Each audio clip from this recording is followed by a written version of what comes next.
নির্বাচন নিয়ে এখনো কোনো চূড়ান্ত সিদ্ধান্ত নেইনি, তবে নির্বাচন করলে তফসিলের আগে উপদেষ্টার পদ ছেড়ে দেওয়ার কথা জানিয়েছেন স্থানীয় সরকার এবং যুব ও ক্রীড়া মন্ত্রণালয়ের উপদেষ্টা আসিফ মাহমুদ সজীব ভুঁইয়া।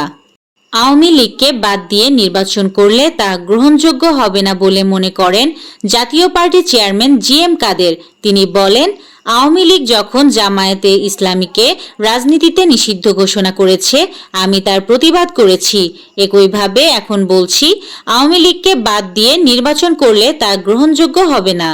রাজধানীর বিভিন্ন স্থানে অভিযান চালিয়ে কার্যক্রম নিষিদ্ধ আওয়ামী লীগ ও এর অঙ্গ সংগঠনের ১৩ নেতাকর্মীকে গ্রেফতার করেছে পুলিশ।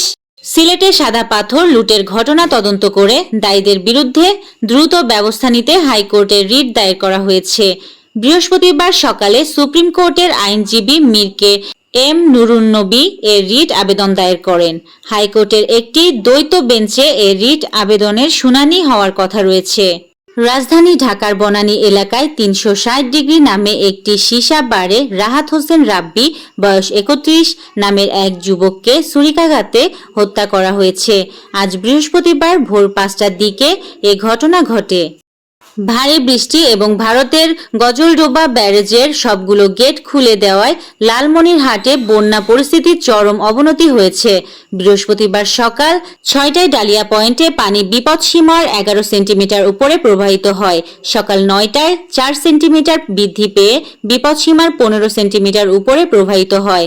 দুপুর ১২টায় আরও ৩ সেন্টিমিটার বৃদ্ধি পেয়ে বিপদসীমার ১৮ সেন্টিমিটার উপরে প্রবাহিত হয়।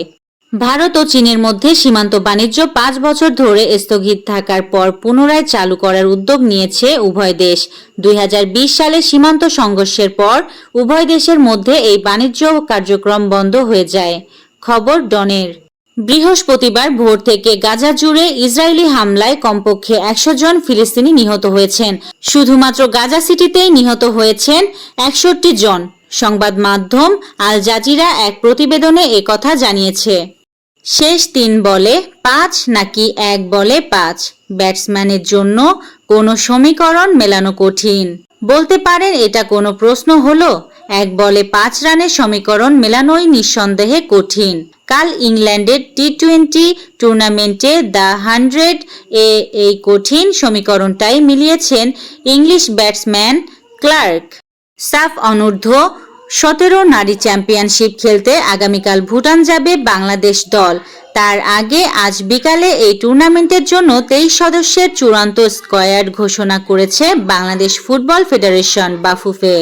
এই ছিল আজকের শীর্ষ সংবাদ। ছিলাম আমি ইয়াসমিন আক্তার, সুরমা টিভি 24।